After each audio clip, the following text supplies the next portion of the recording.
Hello, and welcome to the self-navigated training on steps to data-driven instruction. My name is Deepika. Data sorting and visualization is an important step in data-driven instruction. In this training, you will learn how to access the benchmark scores website, how to locate the benchmark scores, how to export the scores on MS Excel, how to sort the scores in an increasing order, strategies to target a different group of students.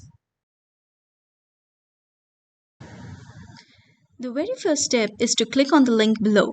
This will take you to the website that reports the scores of the benchmark test. Enter the login information provided to you by your administration. Click on Login.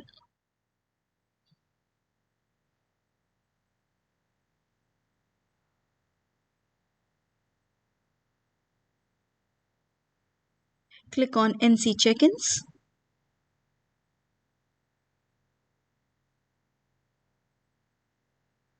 Click on the Reports tab.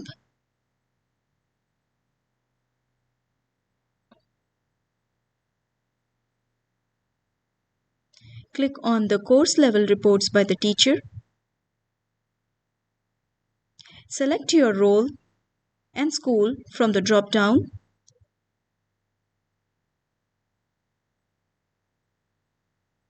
Hit Submit.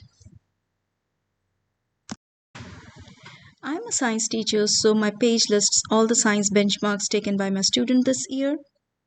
Now I'm most interested in the life science as this is the latest test taken by my students. So I'll click on reports. I'll click on the class roster. A drop-down will appear listing all the classes I teach.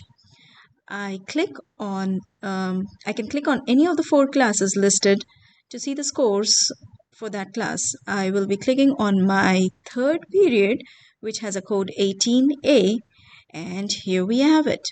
For privacy purposes, I have blurred the names of my students. Along with the student names, the data tells us the number of questions correct, the percentage correct, and the number of questions attempted. You can now either print this if you wish or export it. I will export it. You can use Apple numbers or MS Excel. This is a Windows computer, so I will choose MS Excel.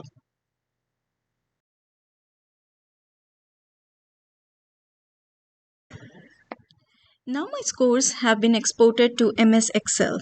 I will save the score to my computer.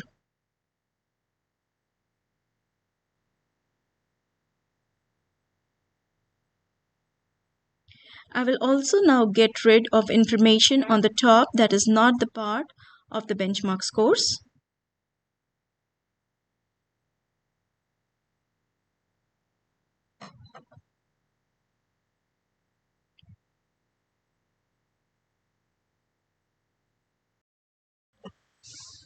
In order to sort my data, I will click on the Home ribbon tab and then click on Sort and Filter and then click Sort Smallest to Largest.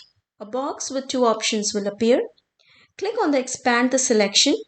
This will enable the names and other attributes of the students to move with their scores. Now the data has been sorted and the student names and other attributes moved along with their scores.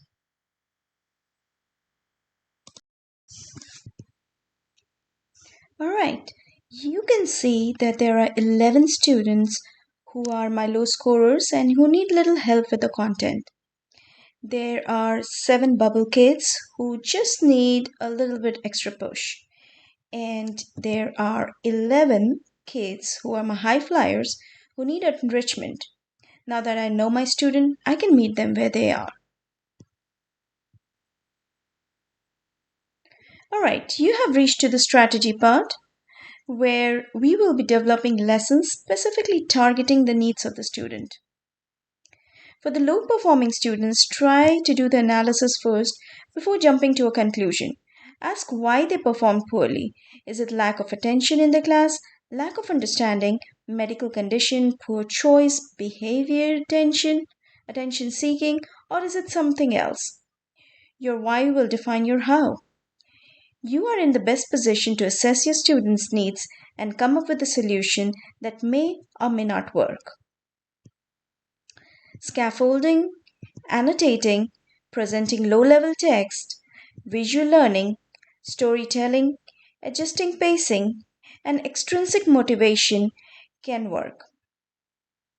However, again, before coming up with the intervention plan, do a proper analysis of your students.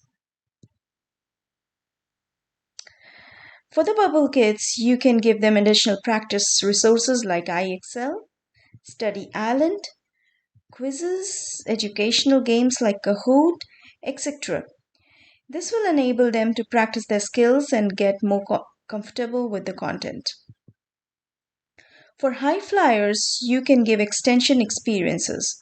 For example, creating a movie, doing their own research, problem solving activity, escape room, digital storytelling, etc.